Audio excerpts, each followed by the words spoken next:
if you're going to say, I'll do it later, or I'll do it tomorrow or Monday, you're in a program. Yeah. Right? Because you actually should be doing it in the moment, right? Right. So then I assert that if you're not in the present moment, you're running a program. And so the more, listen, paying attention is being present, and it's a skill. And you know when someone's present with you in your life because they're paying attention to you. And you know when they're not present with you because they're not paying attention to you. So then imagine you're going to create and you're not present.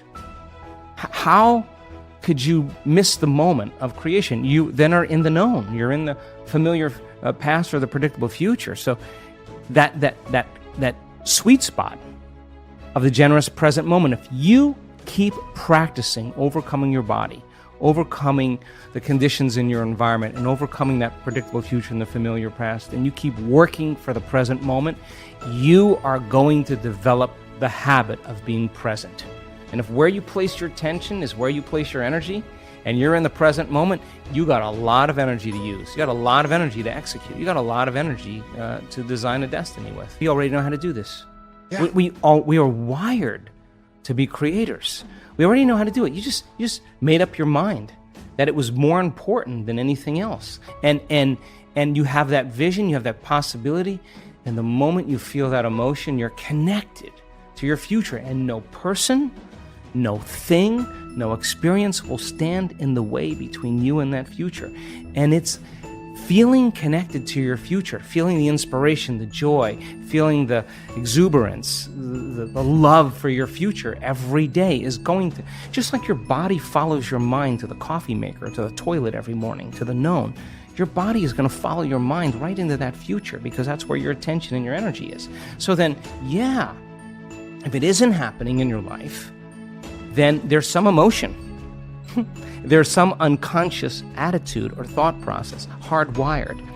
There's some habituation of thought, behavior, or emotional reaction that's keeping you as you. So then if your personality creates your personal reality, and it does, and your personality is made up of how you think, how you act, and how you feel, then the present personality who's listening to this show has created the present personal reality called her life. So if you want to create a new personal reality, a new life, it means you're going to have to change your personality. That means you're going to have to start thinking about what you've been thinking about in that 95% and change it. You're going to have to become conscious of your unconscious habits and behaviors, how you speak, and modify them. And then you're going to have to look at those emotions that keep you connected to the past and decide, does this emotion belong in my future? And if it doesn't, leave it behind and the memory associated with it. So most people try to create a new personal reality as the same personality, and it doesn't work. We literally have to become someone else. And the act of becoming is a function of overcoming. So that means you got to light a match in a dark place. And when you sit down and all of a sudden you hear those voices, I can't, it's too hard, I'll never change, it's my ex's fault, it's my boss's fault, I'm too this, I'm too that, I'm too old, I'm too tired, it's too late. And those are the thoughts that are the boundary of the known. And now you're stepping out into new territory, and the body that's been conditioned to be the mind emotionally is saying, don't leave the known here. Stick with guilt. It's much better. Stick with suffering. At least you can predict it. And yet your conscious mind is wanting to go for a ride, and your body's going, whoa. So then it may take a little time to help the body out of the past. It takes some time, right? So then the person can have a great meditation and feel really connected, and then get up and then get frustrated on the freeway and judging everybody else. I mean, you just disconnected from the energy of your future, and you're back to the energy of your past. Don't expect anything to change. And if you tell me it's because of that person or that circumstance, I'm going to say, oh, you're back to the unconscious program of being a victim in your life. And so there is a period, a grace period of transformation where we have to cross this river from the old self to the new self. And that void, that unknown, is the neurological, the biological, the chemical, the hormonal, the genetic death of the old self. And that most people, the moment they step out, and the hardest part about change is making a new choice. The moment you make a new choice, get ready. You're leaving the known. It's going to be uncomfortable. It's going to be unfamiliar. There's going to be some uncertainty. You can't predict. You're not in the known any longer. And most people, they step out and they hear that voice. It's too hard.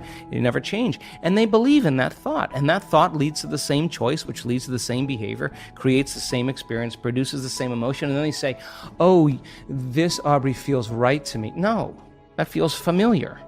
So then, if you're becoming conscious of how you speak, you're sitting in your meditation and you're becoming aware of how you act, that you complain and you blame and you make excuses, you feel sorry for yourself, you judge other people. Now you're conscious of what you were unconscious of. That's a victory too, because consciousness brings awareness, and there's an energy that goes along with that. And now all of a sudden, you're not in the program. You're the consciousness observing the program. You're outside the jar. You're objectifying your subjective self. You're seeing yourself through the eyes of someone else. And then when you look at those emotions and you say, my goodness, I didn't even know it was guilt. This is how I always feel. I didn't even know it was guilt. Now I know. All right. Well, now that you know, you can't not know. So then what are you going to do? You're going to live with the knowing that you're a victim or you're guilty or you're suffering? No, the insight isn't going to do anything until you initiate some type of change. So then you say, I'm going to stop blaming, complaining, make excuses, feeling sorry for myself, judging other people. Now you're in the river. And there's a tug for the brain and body to go back to the familiar past. And every day, if you just work on practicing and changing it, you will go from one state of being to another state of being. And you will begin to think differently. What thoughts do I want to fire and wire in my brain? That's a good question. What behaviors do I want to demonstrate in one day? The act of closing your eyes. As an athlete, you know this, and you begin to rehearse in your mind, mentally rehearse what you're about to do, begins to install the neurological hardware in your brain to look like you've already done it. Now the brain is no longer a record of the past.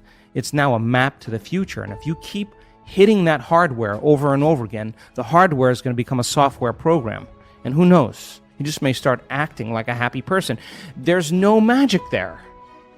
You're actually following suit of how you primed your brain. And it's no different than training in any sport or dancing the salsa or whatever you do. The toughest part is, can I teach my body emotionally what that future feels like before it happens? Now, that sounds really easy, but when it comes down to feeling gratitude before the experience, most people go, yeah, I gotta go. Didn't really feel it, But the person who says, I'm not getting up, I'm just not gonna get up until I open my heart to life. Now, to me, that's a willingness. So then as they trade guilt and suffering for joy and freedom and inspiration and a love for life, and they're doing it without relying on anything outside of them, they're going to be more prone to no longer need anything outside of them to make them feel that way. They're going to feel that way naturally, and then everybody's going to be really suspicious, like, he changed his medication. Ooh, he's doing something. He's not telling me. You're going to show up unpredictable in your life, and that's when we begin to become outstanding or supernatural or extraordinary. But you can't take any of that with you to become someone else. And if someone says to me, well, I really can't do it because I've had this experience 22 years ago or 30 years ago, I'm going to say to you, that event had such a strong emotion that you haven't changed since that experience. And forget about the experience. Just overcome the emotion, because the memory without the emotional charge is called wisdom.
That's why we're here.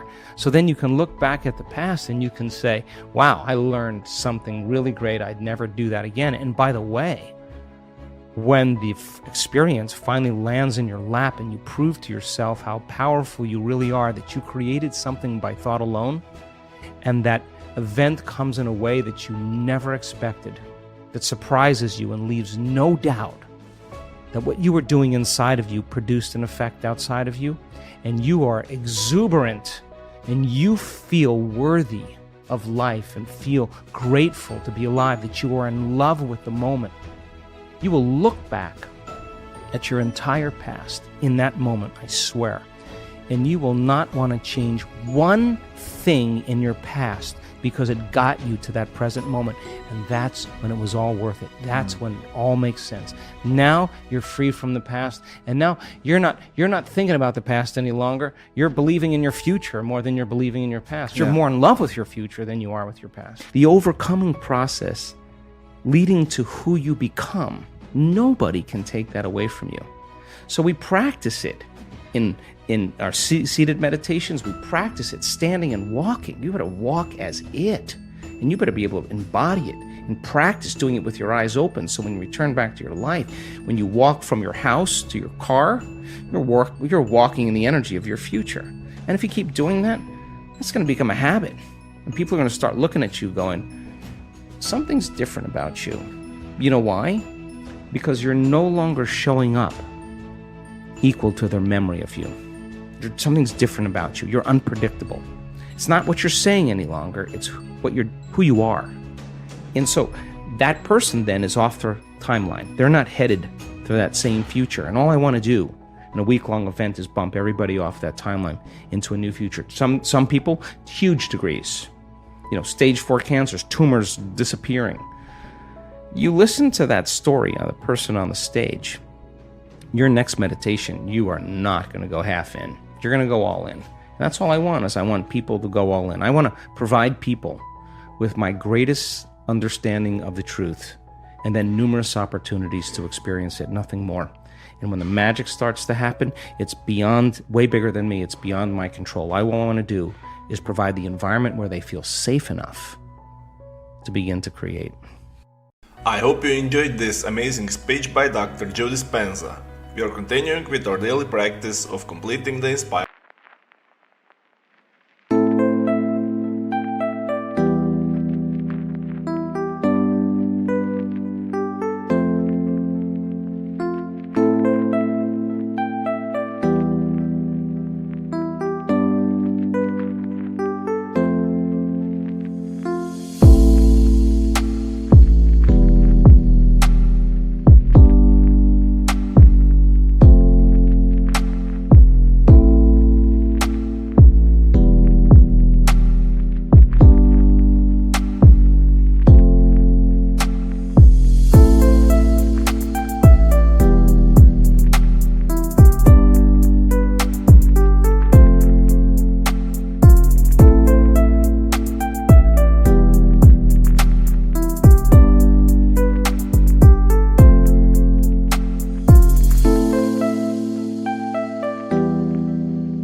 comparing quotes. In the previous video we were looking for two words of Joe Dispenza's quote. The quote goes like this: "That which we are seeking is," and the correct answer is "seeking us." So that which we are seeking is seeking us. Congratulations to everyone with the correct answer, and to everyone who tried but didn't guess the answer. This one wasn't so easy, but since I know you love Joe Dispenza, today's quote is also from Dr. Joe Dispenza. We are looking for two words, so the quote goes like this: "Turn your brain from a record of the past into a map of..." Write your answers in the comments below the video and tell me if you love this video and our new way of ending the videos. If you like this video, give your thumbs up and share it with your friends. Even if you're not sure what the correct answer is, try and guess. The first one with the correct answer is the winner. So don't forget to subscribe and hit that bell button and don't miss any of the new videos and new challenges. If you found this video helpful, share it with your friends. If you really like what we do here and want to support us, you can join our channel and our community for a symbolic fee and gain many other additional features. You can do that by clicking the join button next to the subscribe button, or you can click on the link in the description of this video. Stay good and have a great day.